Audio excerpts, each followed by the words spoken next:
ये परमात्मा की वाणी है, इसमें इतनी शक्ति है जो स्वयं परमेश्वर ने आके बोली है। उसके बाद फिर गरीबदास जी के माध्यम से जो वाणी बुलवाई है उन्होंने वो एक वाणी एजडी दे दी और उस वाणी को फिर दास बोल रहा है। यानी अधिकारी के द्वारा जो वाणी बोली जाती है उसका असर होता है। पहले भी आपको बहुत बार सुनाया है, जैसे एक राजा की पत्नी एक शिष्य थी संत की। राजा इसका विरोधी था कि ये गुरु बनाने की आवश्यकता नहीं होती, राम राम घर बैठ के कर ले। तो राजा के इस भ्रम को निवारण के लिए संत ने एक थोड़ा सा एक फार्मूला अपनाया था। राजा गया उस संत के आश्रम में अपनी पत्नी के साथ कि महाराज क्या गुरु बनाना जरूरी होता है क्या? क्यों मूर्ख बनाते हो जनता को? भगवान घर बैठ के बज सकते हैं, कोई भी कर ले राम राम, इतना राम नाम ले ले। तो संत जी ने सोचा ये राजा है, यहाँ नाराज घना हो जाएगा। जब मैंने कुछ उल्ट सुल्ट जवाब दे दिया तो उसको कहा, राजन अब मुझे अपनी भक्ति का समय हो गया है, इसमें काफी समय लगेगा, मैं आपका प्रश्न का उत्तर दूंगा, मैं कभी घर आऊंगा आपके वहां दे दूंगा, वहां कभी आपको विस्तार से समझाऊंगा, तब समझ में आएगी। राजा बोला ठीक है। दिन निश्चित हुआ, राजा बैठ गया सिंहासन पर जच के, संत के लिए आसन लगवा दिया। आने की इंतजार थी कि कब आएंगे संत, अभी आने वाले हैं। सामने सैनिक बॉडीगार्ड खड़े थे, वजीर खड़े थे, कुछ बैठे थे। जब संत पहुंचे वहां पर और वहां उपस्थित सभी सैनिक जो खड़े थे उनको कहा संत ने कि ए सैनिकों, ए सिपाहियों, इस व्यक्ति को अरेस्ट करो। राजा की तरफ संकेत किया। अब वो सिपाही सोच रहे थे ये मंदबुद्धि व्यक्ति क्या बकवास कर रहा है। उस संत ने दूसरी बार फिर कहा, तीसरी बार फिर कहा, लेकिन कोई टस से मस नहीं हुआ। राजा ने सोचा इसका दिमाग खराब हो गया इस संत का, ये मेरा राज हथियाना चाहता है।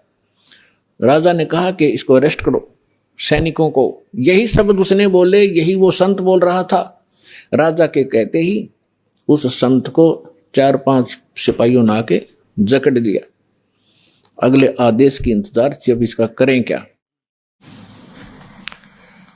तब संत ने कहा कि हे राजन, तुम घर आए व्यक्ति का ये ऐसा ही सलूक करते हो क्या? राजा ने कहा कि आप क्या कर रहे थे? कि मैं आपके प्रश्न का उत्तर दे रहा था कि आपका प्रश्न ये था, क्या घर हम खुद भक्ति नहीं कर सकते? गुरु की क्या आवश्यकता है? राजा ने कहा ये खाक उत्तर दिया तेने, बकवास करने लग गया कि नहीं सुनो जानते, मुझे छुड़वाओ पहले। राजा ने कहा छोड़ दो, न छोड़ दिए। कि जिस प्रकार जो शब्द मैंने बोला कि राजा इसको अरेस्ट करो, ये टस से मस नहीं आपके सैनिक, और आपने वही शब्द एक बार कहा था, मुझे 4 ने पकड़ लिया आकर के।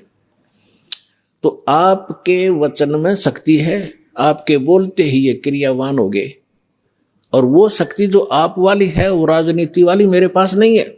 मेरे पास शक्ति है अध्यात्म की। ठीक इसी प्रकार जो वचन मैं बोलूंगा परमात्मा की शक्ति सब पर कार्यवान हो जाएगी, और आप कहते रहना उसका कोई असर नहीं होगा। इसी से आप समझ लेना।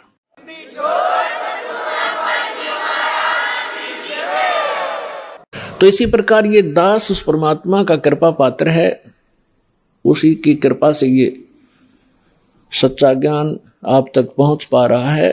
तो उस परमात्मा का आदेश और फिर इस दास के मुख से आगे चलेगा, ये सर्व प्राणियों का कल्याण करेगा। इसका तरीका देखो, परमात्मा ने कैसा एक अनोखा तरीका अपनाया है। कैसे चिप बनवा दी, मेमोरी कार्ड जिसको कहते हो, टेलीविजन प्रोजेक्टर बनवाए, इंटरनेट, वेबसाइट, यूट्यूब बनवा दी। अब जो घनी अच्छी आत्माएं होती हैं पूर्व जन्म से, तो घनी अच्छी आत्मा है वही तो मनुष्य जीवन प्राप्त कर रही हैं। उनसे भी अच्छी आत्माएं वो भगवान के लिए भटक रही है, और उनसे भी वो अच्छी आत्मा है जो सतगुरु और सत्संग और सच्चा नाम प्राप्त, सतनाम प्राप्त कर रही है। तो आप जो सतलोक आश्रम बरवाला जिला हिसार हरियाणा में आ रहे हो, ये तीसरे नंबर की सर्वश्रेष्ठ आत्माएं हो, जो आपको शीघ्र से परमात्मा का ये मार्ग ठीक मिल गया। तो जो अन्य भी हैं उनके लिए परमात्मा ने ये तरीका अपनाया है सर्व प्राणियों के कल्याणार्थ।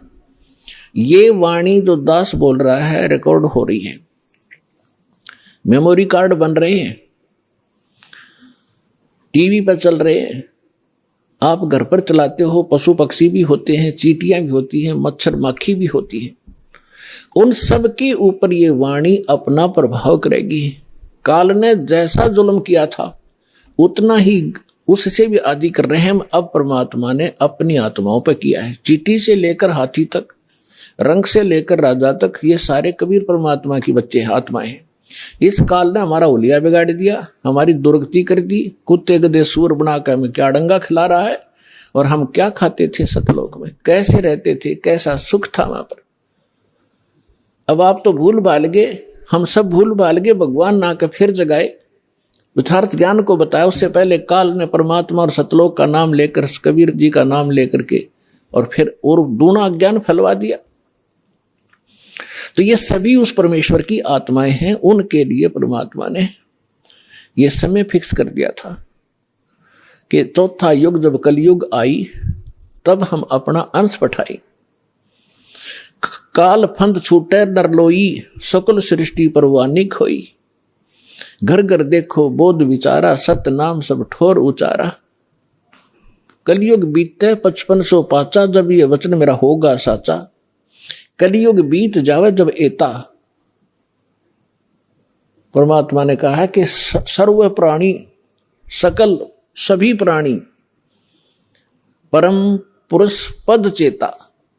परम पुरुष यानी परम अक्षर ब्रह्म पूर्ण परमात्मा के पद यहां दो का बोधक है। एक तो गीता अध्याय नंबर 15 के श्लोक नंबर 4 में कहा कि अर्जुन, तत्वदर्शी संत की प्राप्ति के उपरांत तत्व ज्ञान रूपी शस्त्र से ज्ञान को काटकर उसके पश्चात परमेश्वर के उस परम पद की खोज करनी चाहिए, जहां जाने के बाद साधक लौटकर फिर संसार में कभी नहीं आते, यानी पूर्ण मोक्ष प्राप्त करते हैं। गीता अध्याय नंबर 18 के श्लोक नंबर 62 में कहा कि अर्जुन, तू सर्वभाव से उस परमेश्वर की शरण में जा। उसी परमेश्वर की कृपा से तू परम शांति को और सनातन परम धाम, सनातन शाश्वत स्थान, उस स्थान को, उस परम पद को प्राप्त होगा। और यहां दूसरा पद का अर्थ है पद्धति। पद्धति माने परमात्मा के पाने की यथार्थ विधि, वो ज्ञान। तो परमात्मा कहते हैं कि कलयुग बीत जावे जब एता, 5505 कलयुग जब बीत लेगा, उसके पश्चात पूरे सभी सकल सृष्टि, सारे प्राणी परमेश्वर के उस परम पद के चेता होंगे। चेता माने जानकार, ज्ञाता। और सतनाम सब ठोर उचारा। आज तक सतनाम ये बक क्या करते थे, न कख नहीं पता सतनाम है क्या चीज। सतनाम 2 अक्षर का मंत्र है, जिसमें एक ओम है, एक तत् है। ये मूल मंत्र है जो दास आपको देते